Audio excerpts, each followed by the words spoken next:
আসসালামু আলাইকুম। তাজহাট জমিদার বাড়ি রংপুর থেকে সবাইকে স্বাগতম।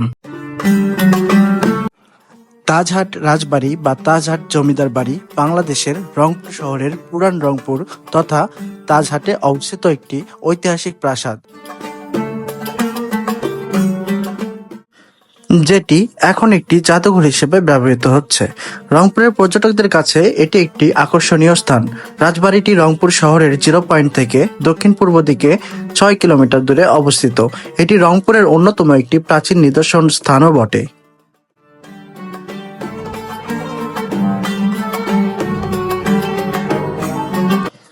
প্রাসাদটি প্রায় 210 ফুটের মতো প্রশস্ত ও 4 তলা সমান উঁচু। এর গঠনশৈলী প্রাচীন মুঘল স্থাপত্য থেকে অনুপ্রাণিত বলে মনে করা হয়। তার প্রমাণ মেলে মধ্যভাগে বিশাল একটি গম্বুজ ও দুই পাশে তার ছড়িয়ে যাওয়া দালানগুলোর একটা মসজিদের অবয়ব থেকে। তবে রাজবাড়ি যেই দিক থেকে বাংলাদেশের অন্য সকল প্রাসাদের থেকে আলাদা তা হলো এর সিঁড়িগুলো।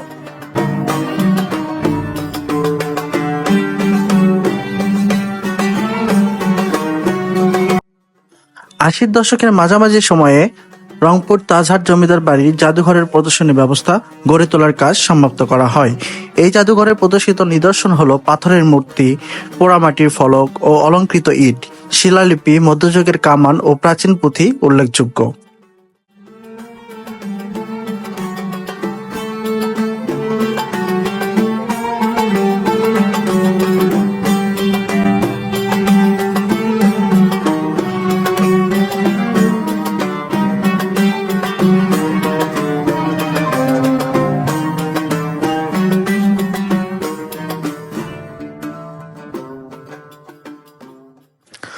রংপুরের প্রাচীন ইতিহাস থেকে জানা যায়, মান্না লাল রায়ের তাজ বিক্রির হাট থেকে তাজহাটের নামকরণ করা হয়, আর সেই থেকেই জমিদার বাড়িটি পরিচিত পায় তাজহাট জমিদার বাড়ি হিসেবে।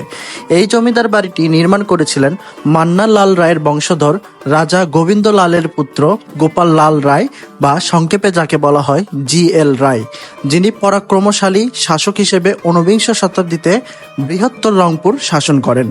তার শাসনামলেই 10 বছর 1908 থেকে 1917 সময় ধরে বিভিন্ন নকশা কারুকাজ খচিত ভবনটি নির্মাণ করে প্রায় 2000 নির্মাণ শিল্পী। 76.20 মিটার দৈর্ঘ্য ভবনটি তৈরিতে ব্যবহার করা হয় বিদেশি সাদা মার্বেল পাথর। এতে নির্মাণ ব্যয় দাঁড়ায় প্রায় 1.5 কোটি টাকা। বর্তমানে রংপুর মহানগরীতে হাতে গোনা যে কয়টা বিনোদন কেন্দ্র রয়েছে তার মধ্যে অন্যতম তাজহাট জমিদার বাড়ি। আর এর ভিতরে গড়ে তোলা প্রত্নতত্ত্ব জাদুঘরটি তাজহাট জমিদার বাড়িটি কোলাহল মুক্ত, ছায়া ঘেরা, সবুজ সমারোহে পরিবেষ্টিত আকর্ষণীয় পরিবেশে অবস্থিত, যার চারিদিকে রয়েছে প্রাকৃতিক সৌন্দর্যের অপরূপ শোভা, ফুলের বাগান, উত্তর ও দক্ষিণে কামিনী, মেহগনি ও কাঁঠাল ও আম বাগান। রয়েছে সমসাময়িক কালে খনন করা বিশাল প্রাকৃতিক 4টি পুকুর।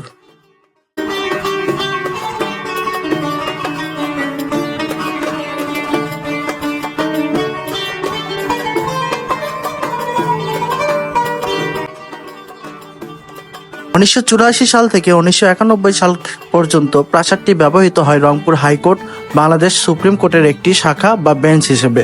প্রেসিডেন্ট এরশাদ বিচার বিভাগ বিকেন্দ্রীকরণের লক্ষ্যে দেশের বিভিন্ন জেলা সদরে বাংলাদেশের হাইকোর্ট বিভাগের আঞ্চলিক বেঞ্চ স্থাপন করেন, যার একটি রংপুরে স্থাপিত হয়েছিল।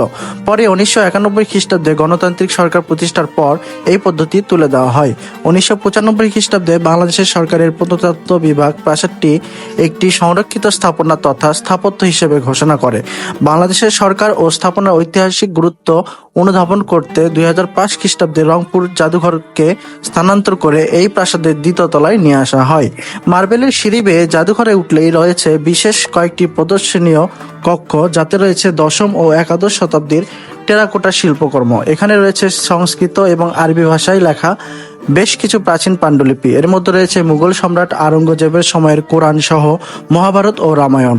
পিছনের ঘরে রয়েছে বেশ কয়েকটা কালো পাথরের হিন্দু দেবতা বিষ্ণুর প্রতিকৃতি, কিন্তু জাদুঘরের ভিতরে ছবি তোলার নিষেধাজ্ঞা রয়েছে।